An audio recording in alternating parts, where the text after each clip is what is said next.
of the various groups that are assigned to different realms and different levels of reality.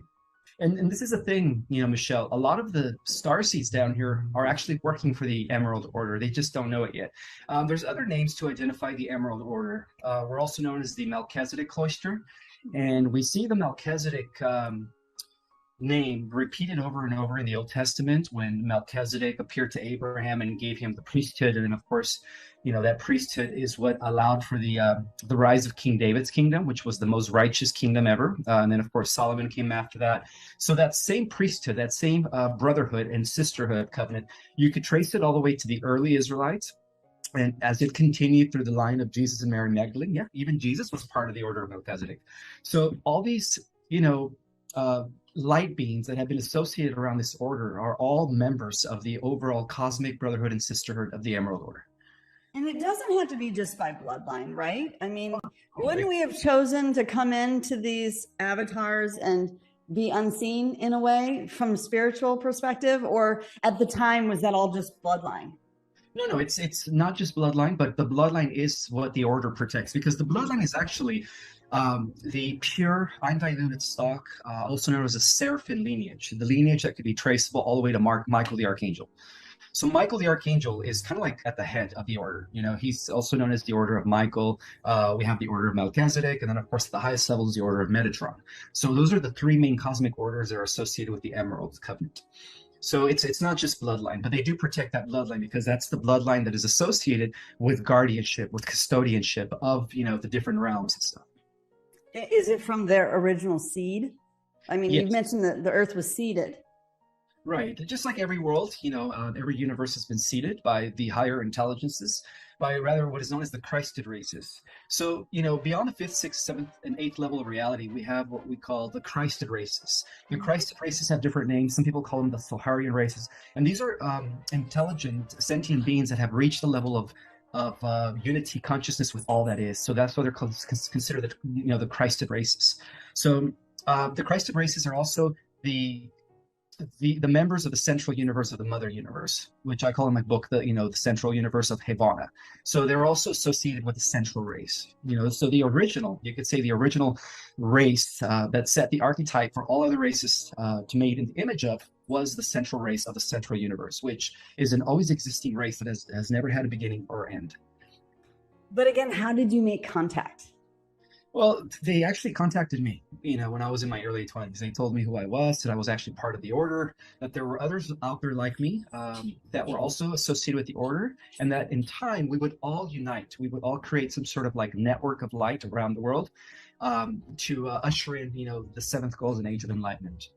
Do you think we were activated when it was necessary for us in order to protect us into the times? You know what I mean? Like, it seems like there are many people who died because they came forward with information before it was time. Absolutely, yeah. Those are the pioneers that came before us, and they actually set the foundation for us to, speak our truths in the way that we're all doing it now. Like, now it's like everyone's coming forward with what they know and stuff. So, yeah, it's all part of the overall divine plan to usher in heaven on earth. Now, you said, so I've been a big fan of the prophecy of the book of Revelation, and I've really done a lot of research on the line of King David. Mm-hmm. But you said that these prophecies have been galactic, and they've been for a long time. Tell me about the galactic prophecies. I mean, I've known there's Hopi prophecy and Lakota prophecy, and there's obviously prophecies of Joseph Smith, even in the Mormon religion, and that are all coming true today. Mm-hmm. And so I'm curious, talk to us about the galactic prophecies. Okay, so all the prophecies that we hear about through these, spiritual figures, they all derive from the ancient original galactic prophecy that could be traceable back to Lyra. So according to the Lyran prophecy, that the last battle between duality, between good and evil, would actually take place here on planet Earth. And of course, with the result of good winning and eventually that would kind of restore the entire galaxy back into balance and light. So the original prophecies are, you could actually trace them all the way to Lyra. From Lyra, the prophecies were carried over to the different solar systems, including the Pleiadians and Alcyon. Alcyon carried the prophecies over to the times of Atlantis and Lemuria. And then, of course, those were known as the original CDC plates that contained the actual real prophecies and the real deep knowledge that was later omitted and diluted by the powers that took over during the times of Atlantis, with Babylon rising and all that stuff, creating organized religion. And of course, that distorted the prophecies. But the original prophecies have always been kept within the benevolent groups, or these, secret benevolent societies that have been associated with the Melchizedek order. So, yeah. Wow. I mean, that is so cool. How did you get that knowledge? Like, did you do research on that to read about it somewhere? Like, or was that a direct download? It was both. First I got a direct download because I am a Melchizedek by blood. I do come from the lineage of the House of David and Solomon. And so I also did it through investigating, by actually researching. And I ended up discovering that, the Brotherhood of Light has always been prevalent here in our world. And that is the reason why the Dark Brotherhood has failed over and over to erect their world domination. When you think of history, every empire collapsed because of something. It's not just, they didn't just collapse accidentally. There was an intelligent counterattack or a counterbalance to every empire, and that was always known as the Order of Melchizedek. And that's probably the reasons why they didn't allow me to reprint a second edition of my first book, The Secret Government, because in that book, I actually give you a clear detail of the entire battle between what I call the Luciferian Babylonian Brotherhood of Belial Baal, and the Melchizedek Brotherhood and Sisterhood of the Emerald Order. So yeah, it's really just a war that was translated from the galaxy. This is just like the last residue of that war. But in the galaxy, we could associate the Melchizedek order with the Lyrans, right? With Syrians, the High Council of the Office of the Christ, stationed here in our galaxy. And then we could also relate the Brotherhood of Babylon, or Luciferian, to Draco. So it's the same concept. It's just, it's now in its final phase. This like long war that's been going on for millions of years in our galaxy. Yeah. And the story is told in the stars. I mean, the more I dig into the stars, there's a Lyra constellation. Obviously, there's Polaris. There's so much information up there. And what is interesting is, when I get a download, there's so much knowledge in this realm we just don't know until we seek it. And I think that's something I just want to point out to people. It's like, even though this might be new knowledge to you, and Ishmael might be bringing it one way versus other galactics bringing it another way. He's bringing his perspective because he was given, knowledge and information via download, and then you went to confirm it and to back it up. And that's what I find too. It isn't until you go seeking, to see if something is specifically true. It's almost like the idea comes in your mind, and then you go and you validate and verify. And then those people come to you. You know what I mean? It's like this beautiful net. You draw them in through the quantum field, they come to you, they confirm your research, and then you can solidify it, put it in your book, right? Is that kind of your process? A lot of people have asked me, what is his resources? And I'm like, so I'm just trying to understand your process. Oh, a lot of my resources come from ancient manuscripts. Some of them are actually no longer in circulation, like the Genehian script, which restores the existence of the 12 major universes and how we're part of the 12 creation. That was a document I was actually restored to the earth by Michael the Archangel.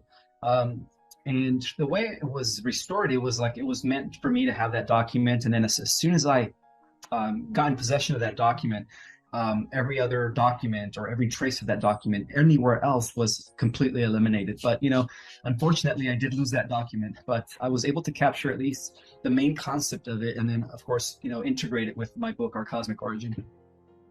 Okay, I'm going to ask a hard question because Sure. This is just always on my mind. My journey was inward. So I get a lot of my information inward. Mm-hmm. A cell has 12 chakras. The body has 12 chakras. And you mentioned 12 chakra or universe. You call it universe. That seems interesting to me, as if there's infinite big, infinite small, and we're just part of the cosm. So you've got macrocosm and you've got a microcosm. We're just here. We're just here because this is what we can perceive, right? Yeah, it's the same like everywhere, as above, so below. So, we're part of the system of 12. So everything is in that order. It's the divine numerical order, 12 constellations, 12 strands of DNA, 12 tribes of Israel, the 12 knights of the round table, and anything that is associated with divine ordership is within the numerical system of the 12. Right. And for some reason, I keep hearing 13. It is nonstop. Like if you take the 12 frequencies of the zodiac and you play them all in perfect pitch all at the same time, you get silence. Mm-hmm. If you take all of the colors in the rainbow and you put them all together, you get white light. everything in the center, it's almost like the center of the clock. Do you know what I mean? Mhm. There's something about the golden ratio and the 13. Well, there is a very significance to the 13. According to the secret knowledge, the 13 is associated with the hidden. So we have the 12 going around the hidden. The hidden is also represented by the eternal sphere, space reality, eternity. It also relates to the concept of the great divine mother, the original, substance that gave birth to everything, including the creator gods of universes. And so there is a huge spiritual significance to the number 13. In esoteric traditions throughout all of history, the Order of Melchizedek have been hiding, not hiding, but pretty much preserving and protecting the concept of the 13, because a lot of it is associated with the return of the mother goddess, the balance of, masculine and feminine energies. But it's also the system in which now we're entering, because we are actually, as we finish all these cycles and this grand cosmic cycle that took about 999 billion years to unfold, we're actually going to be beginning a whole new creation known as the 13th creation. And the Earth is going to be the planet that is going to kick that off. So Oh my gosh. yeah, so we're going to be part of a whole new different cosmos, and the Earth is going to be at the center of it all. So we're going to go from the numerical system of the 12 to the numerical system of the 13 when the ascension takes place. So everything's going to go back to the 13, which is in relationship to the natural cycles of the universe, like 13 months and 28 days. That is actually the real calendar. The Mayan, yeah. Yeah, exactly. Well, the Mayans draw from the ancient Atlantean calendar, which again, be traceable off-world. And unfortunately, here in the West, we've been living under the Gregorian calendar, which is the wrong timekeeping system as to why nothing happened in 2012. It's like 10, 12 years off.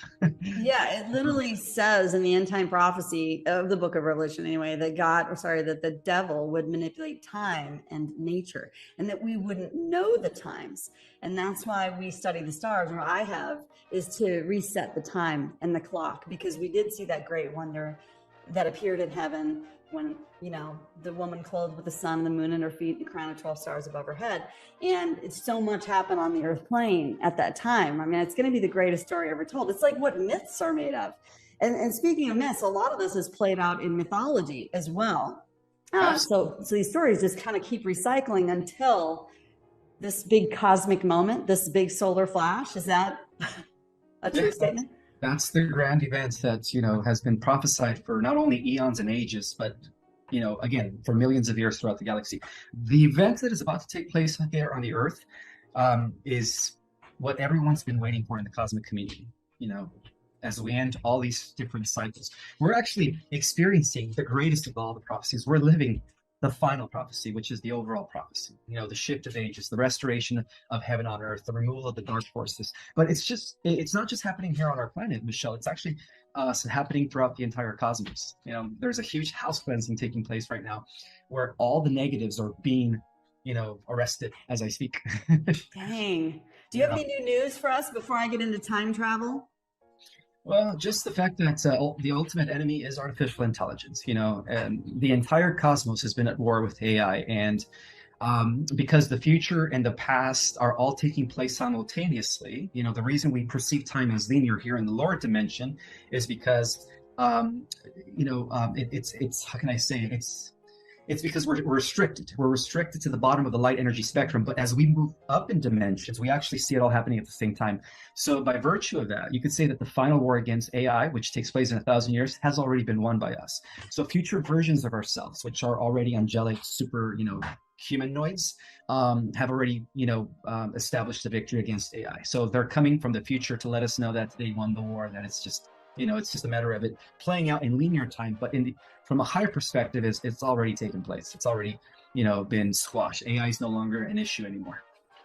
I've been told that some people who come here with a soul contract or who are higher dimensional beings think, oh, this will be a piece of cake, because they're used to being able to time travel, to go back in time and change anything and then go forward in time and make alterations, maybe even slow it down or rewind it to replay. So what would you say? Have you learned to time travel? Have you been practicing time travel for a while in the mind? And has that helped you get clarity over your soul contract? Absolutely. A lot of the information that I'm getting regarding the cosmic activities comes from my future self, version of being the future. And I was told that many of us actually time travel from the future to alternate the timeline where we win the war against AI. So yeah, I've been, experimenting or experiencing a little bit of that, where I see different glimpses of the future. And that's why I'm going to be in my next book. It's all about prophecies. I'm going to be talking about what's going to be going on after the millennium, after we win the war against AI, and what life is going to be in the new cosmos as we all partake in the 13th creation, as we begin this new cosmic cycle that's going to last another 998 billion years. So what's so crazy about that is, as you get that download and you agree with it, if it's a download you agree with, then you almost start to manifest it. So which is happening first, the cart before the horse, or the horse before the cart? Does that make sense? Like, it's confusing. Absolutely. And also, when somebody writes things when somebody writes something, they're writing it into existence.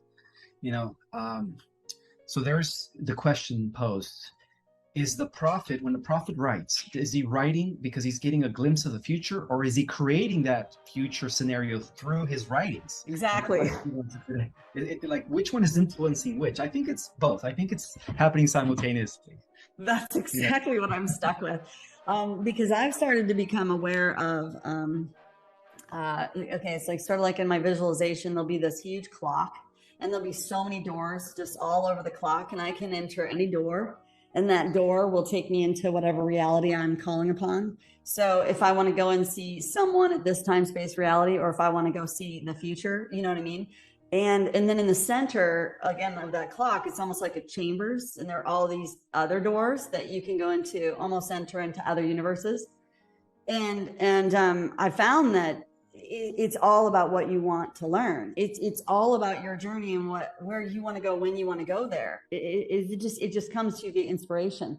Have you come across anything like that? I don't know what I'm seeing. Well, what you're seeing is you're seeing different probabilities, because this is the thing, Michelle. Every version of yourself, different aspects of yourself, exist on different parallel realities and parallel Earths. So through the quantum field, we're constantly shifting, And so in each parallel version of yourself, you're slightly different. So every decision that you ever took, there's the actual opposite to that, as if you didn't make that decision. And so there's, almost an infinite amount of versions of yourself in that respect, but ultimately it's all going to collapse into one when this multidimensional integration takes place. And that's going to determine where you're putting your focus right now in the here and now. So your perception in the here and the now will actually collapse and determine the ultimate timeline that you're actually going to experience, overall. After the flash. After the flash, exactly. Because right now it's like every probability is existing. Oh, wow. Because you can work within it. But when the solar flash comes, it changes things so much that all probabilities are shifted and different, because it's a completely different type of reality. Yeah, because we're at the hub of everything right now. What happens here on the Earth is not only going to affect the cosmos, but it's going to affect everything going both, in the future and in the past. It's going to collapse everything into a solid, permanent timeline. Okay, because I've also realized that there's almost like you can almost just ask your mind intuitively for a point in time in your life where you branched off into another pretty solid reality. You know what I mean? And you're almost aware that there's this other life. It's almost like if you have the timeline like this, and there's a point in that timeline where suddenly it went like this, and you have a completely different career or a completely different set of talents that you developed because you had a totally different set of circumstances. You know what I mean? But I've been told you can't easily travel from one to the next. You almost have to go back to that starting point and travel. So you're saying all those are going to merge. Absolutely. Yes. I don't understand. Like, my mind is blown on that. The time travel is something that I really want to understand better, because it seems like all artists who create music and in fact, even when I look back on my artistic creations, you can see that I was painting the future, and that's why they had to have such control over the artists of the realm, is because through musicians and song and lyric and all that, putting it out into the realm would have been something that you call them the dark ones, I'll just say, that would have really had to hold control over, because people are intrinsically kind, and they're intrinsically I don't know, virtuous, I would say. So they're constantly creating, and whenever they put something out there, it would need to be highly controlled or have rituals or sacrifices over it in order to control what's coming out and being manifested in this realm, right? So are we all futurists? I mean, is everyone a time traveler? They just didn't know it? That actually seems to be the case. We have not only are we under amnesia as to who we were before we came here, but we're also disconnected from the future versions of ourselves. Because like I said, it's all happening at the same time from a higher perspective, from a higher dimension. It's all happening at once. And also we could correlate the higher you go in dimensions, the more you're able to see what's happening everywhere at the same time. The lower you dimensions, things become more linear, like from point A to point B. The higher you go in dimensions, you can see everything that's happening in the entire circle. I love it. I love that, because again, so the concept of the law of one, and that we are everywhere always, and that our archetype, our consciousness, is available across the net, if you will. But it's interesting because we hold this avatar, this 3D time space reality where it's a challenge. I mean, it's almost like putting together a puzzle, which I love. I'm having fun with this experience. Personally, I wouldn't have picked any other experience. I hope people realize that even if you feel alone right now and you're learning who you are, you know what I mean? It's still so much fun to put the puzzle together. Yeah, I don't think I've ever felt more alive. I don't know about you. I agree with you. This is the final incarnation, and we are going to be integrating all of our lives, all of our ancestry into one when this ascension takes place. So I'm excited, and just like yourself, you feel like you're putting the pieces of the puzzle together. I think we all are, and I did. That's why I was able to write my books, to give people, my perspective on the cosmos based on my downloads and my research and stuff. And a lot of people can relate to that. A lot of people are actually having memories as they're reading my book. It's triggering them in a way where they're actually waking up, they're activating. I've had thousands of people thank me for writing that book. They said that book was definitely a trigger to their own galactic memories as to who they were before coming to the Earth. And for a lot, it actually, like yourself, it actually filled in a lot of the gaps, as they have been trying to piece everything together. So I love it. That's awesome. Yeah, I love the term activator. I feel like I've been doing the same with my channel. A lot of influencers are. We're just trying to tell our story because that's the only perspective we have, but we're really just trying to help people find their story. We're trying to help them activate into their soul contract, into their purpose, so they can find the joy too. Because it really is. When you get in the flow of your Akashic record or your scroll of destiny, there is just nothing that feels better, even though things have to change a little bit. Because when you look upon something different, that thing just starts to change, whether you know it or like it or not. And it can change on your own timeline as you're ready, Do you think there's people that are resisting it? In some cases, but that resistance is going to be lifted as the critical mass, as we reach critical mass, because we are also part of a collective human mind hive. And so the more people become activated and the more people awaken, the easier it's going to be for those that are resisting it to finally accept it and surrender and say, all right, let's break out of the matrix. Yeah, I can literally feel right now. I have certain friends that are just avoiding me like a plague because I might drop some truth. Yeah.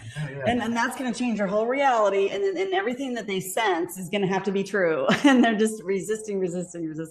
So what on earth created the ego? And it seems like the thing about the ego, it's sort of that it's like that dark side of the soul that everyone else can see except for you. And no one really particularly likes anyone else's ego.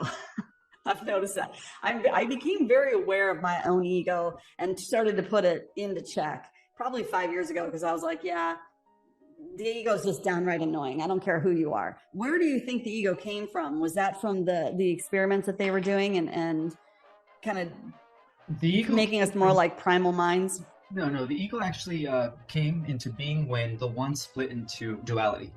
That's what the ego is. And through this process of fragmentation and division, as each part further divided, everything, the illusion set in where everybody was seeing themselves as separate from everything else, when in essence they were just broken off from one big collective oversoul, which is the mind of the omniverse. And so that's when the ego came in. And that's actually what caused certain cosmic celestial beings to take matters into their own hands, which is what we call the Luciferian rebellion. The whole concept of the Luciferian rebellion is is when an entity no longer identifies with unity consciousness. It's when an entity starts seeing itself separate from everything else, and so that's when the ego takes over, and the whole concept of service to self kicks in, which is opposite to the law of one, which is service to others. So the ego is very linked to the concept of duality, to the idea that right now it seems like everything is separated, when in all actuality everything is part of one big giant oversoul. Would you say it's also somewhat of a fear response of being separated? It's almost like it keeps you separated. The fear of being separate keeps you separate. Yeah, because when you're thinking that you're apart or separated from everything else, which technically you're not, we're all part of a unified collective. You start trying to hoard. You start trying to overcome others, manipulate others, because you're feeding yourself. You become very manipulative, you become very egotistic, and then that's the birth of narcissism. That's how narcissists become narcissists, because they become consumed within their ego. And they're trying to fill like a leaky bucket that can't really be filled, because there's the only way you can truly feel love is to know that you are love. Absolutely. Yeah. So, okay. So, I'm curious what you think of spirits, because, the more I kind of go out and I meet other light workers, I mean, these are people from all over the world. They come from all different backgrounds, and I notice, and I always wondered if this was real or not, but, like some have the spirit of poverty, some have the spirit of abundance. You know what I mean? What brings upon those spirits? Do you look at them as spirits? And is that an easy way to shed the energy or the thought pattern, to look upon it like a spirit, like the spirit of alcoholism or the spirit of some type of addiction? Well, the spirits that are associated with addiction are actually archons. Those are negative entities, because it's not really the person having the addiction, it's the entity in them. And so that's why it's very hard for them to break free from that. And, there's the opposite of that. They are the spirits that actually connect you more with your higher self, with your purpose. There are the spirits that guide you and protect you. So yeah, just like duality exists here in the physical plane, we also have duality in the spirit realm. We have the negative archon energies that are feeding off your, addiction. And when somebody has an addiction, it's really them just feeding off of that. It's not the person with the addiction, it's the entity in them that is causing them to have the addiction. So yeah. So how does one release the entity? And, I just want to point out that I figured this out just yesterday. When you create demand for something, let's say you create demand for alcoholism or pornography or whatever, you're creating demons. Yeah. Well, that's what they use. That's what the dark side uses to keep people as consumers of this dark energy, loosh, because it's also producing loosh. When somebody is an addict and they can't get out of that, they're actually they're feeding off the negative entities. They're feeding off their energy, and that's why they're always in that very low state of vibration, where in a way they're enslaved to their addiction. So it's another form of bondage to the dark entities. Wow. I think a lot of us that see others who are caught in addiction, it's so hard to bear witness from as an outsider. And I know as an insider, because we've all fallen to the dark side at some point in our lives. I mean, come on, we live in a very temptation oriented reality, And so when we fall, it's like hard because you don't want to accept help. Do you have any opinions on how you can help someone literally rebuke, and then invoke something incredibly positive into their life, like wealth? Yeah, it's all about your willpower, your intention, and your focus. If you have the willpower to rebuke anything that is not serving your highest purpose, then do so. We also have the ability to invoke the protection of the angelics, invoke the guidance and leadership of our spirit guides, so that we could align ourselves with our divine purpose. So yeah, we have the power to do either or. But unfortunately, it's hard for some people to break out of that bondage, because they're so consumed in their addiction. Yeah, and they don't realize they're creating their reality through that fear. Like, for example, I was talking to a girlfriend the other day about letting go of the poverty mindset, and how I said, well, what color does the poverty mindset bring to you? And she said, gray. And I said, what color does the wealth mindset bring? She said, green. I said, so from now on, whenever you see or feel yourself entering into the gray, swipe it left and then notice the green. I gave her the image of the green chakra, the heart chakra, and how you could start to rotate that and unwind it to open the safe. And in the safe is nothing but gold. You know what I mean? So it was like you just give someone an idea to latch onto so that they can start putting every thought into captivity. Swipe it left. I joke about, and bring in the new, right? Because really you can create that at any time. It might take time to establish wealth. It might take time to, to learn how to love money and how to take care of money, have money take care of you, and to have that open dialogue. But it's so possible, right? I mean, it's so possible. Even if you feel like you've been poor your whole life, it is possible to shift that and transition that overnight. Exactly. We have the power to shift reality through our perceptions. Our perceptions, our beliefs, and our emotional state of being. That's how we shift reality faster than normal. And I don't even know if I like calling them extraterrestrial. What do you call them? Extra dimensionals? We would call them extraterrestrials. Okay. Do they look upon us and feel sort of sorry for us for these silly little things that they could just change overnight? Because they know they're actually learning from us. Yeah, we're all connected. In order for them to advance to the next level, we have to advance to their level, because the multiverse rather, is one. At the highest level of reality, Michelle, it's a one giant network of neurons, and we're all part of that. So just like how at the micro level of reality, our trillions of cells, our billions of neurons are working together to make us function. Well, likewise, at the macro level of reality, we're all of our experiences here, all trillions of us throughout the multiverse, I'm talking about us souls in human form, are gathering data for the overall mind of the universe to continue expanding. We're all like its receptors, and that's how it grows. We're all connected. Yeah, right. And you can draw upon the experience. It's like a synapse. You send out the information and it comes right back. So lately I've been really fascinated with the observer effect in quantum physics, and the fact that when you look upon something different, that thing starts to change. I think that we, the people, are all starting to look upon the situation a whole lot different. It's happening really quickly now, and people are kind of done and fed up with this geopolitical nonsense going on, right? So I guess my question is, number one, do you ever feel like a prisoner of the collective because so many are still so asleep? Not at all. Not at all. You just work in the higher realms. You just stay in that space and you continue to manifest in that space. And that is what pulls the maybe the others that aren't aware of what's going on, that pulls them in the direction to the light. Well, yeah, but I also have to ground myself here on the earth. Otherwise, I'd be in the ethers and I wouldn't be able to perform and do what I do. Right. You wouldn't be able to translate or activate people. Yeah. So it's a matter of integrating and balancing the higher chakras with the lower chakras so that I can become an instrument or a vessel of the transmissions that I'm getting from my, I guess, level of reality, my higher self that exists all the way to the 24th dimension. That's how I'm able to do it, by grounding myself. Yeah. And being a deeper point to that version of myself in the 24th dimension. Now, have you had to learn what each of those dimensions represent? And therefore, that when you start operating in that dimension, that you are at that level? I mean, I think a lot of people think you got to go in order. But when it comes to dimensions, you can operate in the 9th dimension, which is the awareness of all things coming together and the perspective of how all things work as a whole, versus maybe the singularity where it's like, okay, you're aware of yourself. Let's say your heart, you're aware of your heart, and the heart needs to beat and it needs to, pulse, and it's aware of its necessity. But then at the 9th dimension, it's the whole entire organism is aware of itself and how everything works together as a whole.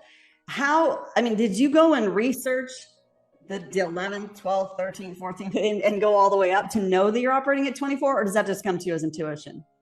It just comes to me in my intuition, but also it's been confirmed by either other mediums and psychics who could actually see where I'm receiving all my downloads and data.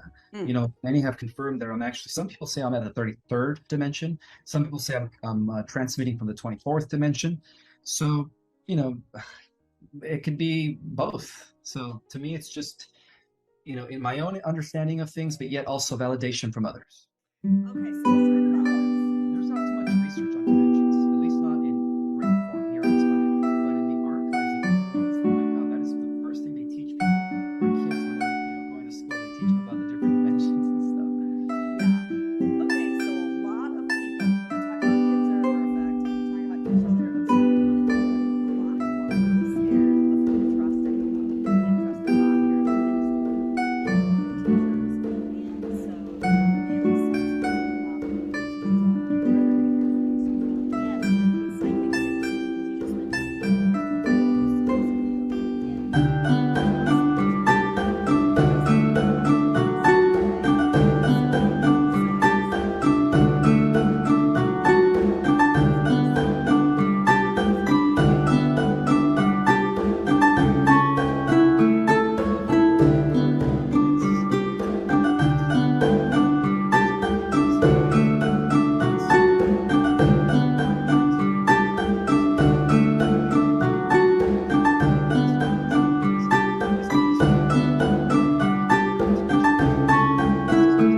actuality, Mary Magdalene was the representation, was the embodiment of Sophia. Her and the Christ were actually twin flames. They came together to represent the unity of the divine and the divine masculine and feminine coming back together as one, and they were a perfect example of that. And just like he had 12 disciples and apostles, Mary Magdalene had the 12 Magdalenes. So it was equal. Yeah, it was very equal. She was considered as equal to Jesus during those days, and they were part of a community known as the Qumran, or the Essenes, which also translates as the pure ones. And the only reason they were secluded and isolated themselves from the rest of the Roman world was because they had to protect their divine knowledge, and of course they had to protect themselves from the threat of the Roman Empire that pretty much dominated the surface world. So that's why they secluded themselves in the caves of Qumran and operated in secret for a few hundred years. And then, of course, I always find it interesting that Qumran, they all sound pretty similar. I can't say. It's the letter of the alphabet. Yeah, plus Anon. There's so many things that are coming together where you're like, well, that's not a coincidence. I would love to be like Mary Magdalene. I think all women should strive to, learn the secrets of the universe and be like her and her king. When they came into union to have their first child, they weren't just having intercourse like we do. They were actually doing it through tantra magic, which is tantra spiritual, high spiritual sex, and that's how they were able to birth, such a divine child, which continued the seed of what I call the seraphim, right? The seed of the guardians here on the earth. Wow. And that's not just for Pleiadians. That's for all galactic beings that can mate via aligning every chakra at the perfect frequency. Is that? Yes, because in the highest levels of reality, the extraterrestrial races or brothers and sisters from the stars, they all practice tantra. Tantra, which is, it's not just physical sex. It's sex involving breathing, concentration, raising the Kundalini energy, raising, instead of ejaculating, you use that to raise it up your spine in order to activate your crown chakra. So they don't release, they actually use it to transform themselves, and actually they use it to ascend even into higher levels of reality. I was told that's actually an energy that benefits men if they don't release, and that something about the Ankh, I don't remember, but it was like about moving those energies up and down the spine and learning to ascend through that. Yes. Yeah. So that's how sex is performed in advanced civilizations. It's more sacred than the way we have been doing it here on this planet. In this planet, it seems like it's been more like tribal. It's been more barbaric, Right. And as we enter this new world age, it's going to be more sacred. There's going to be more of it's not only an exchange of energies between a male and a female, but it's also a catalyst to together evolve into higher states of consciousness through intercourse. It's ultimate enlightenment. There's just infinite possibilities we're not aware of. And so to open and expand your thinking, even to take in the new idea and then to become available to it, then you start to learn it. And okay, so I had a very interesting experience in a visualization I'm being asked to share with both my audience and with you, because I'm really, really fascinated with the feminine divine and the powers that be, the powers within her. And I'm curious if this is also one in men. One of the doors, I was seeing this big clock, and I chose a door to basically connect with one of my spirit guides. And as he opened the door, he was bawling. He was really sad, and I had no idea why he was sad. So I just went into the space, and it was really dark, and I went down the tunnel. And because it was so dark, my instinct was to convert to my light being, my light body, so just pure light, sort of so as to illuminate this cave.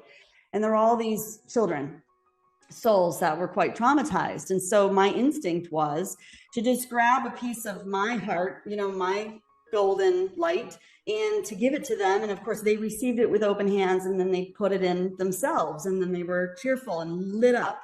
And I just kept doing it, one child after another, until I could just literally start to almost like it was almost like a wheel, and I was spinning on a wheel. I was just letting all this like orbs fall down into the children.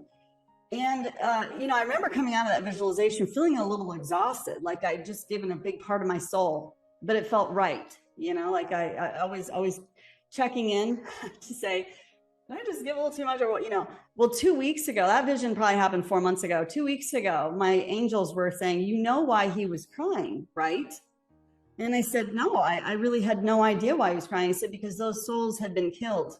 they had died, and you gave them new life, right? And I said, no, I had no idea that I was giving them new life.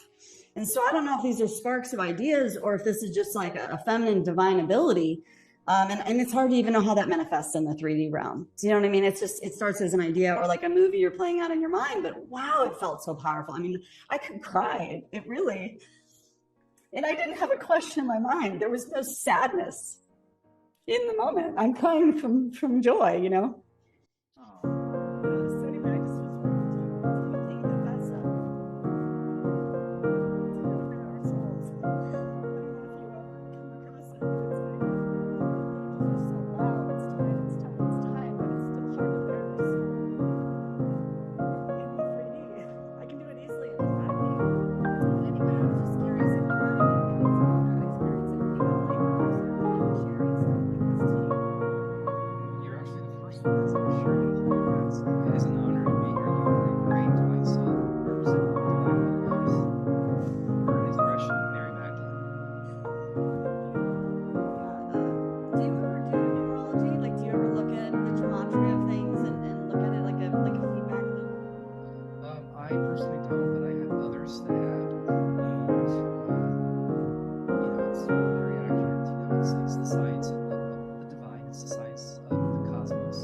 make anyone feel uncomfortable around me. So Mickey suited me then, but now I do think it's time to hold my honor. You should, just like how we have seven male archetypes, right? Michael, Gabriel, Uriel, Raphael. We also have the seven female archetypes: Mary, Faith, Hope, Christine, Michelle, Faith, and Aurora. Oh, I love it. I love that. Well, thank you so much, Ishmael. We'll have you back again soon, I hope. We will. Thank you, Michelle. All right. Talk soon. Bye. Bye.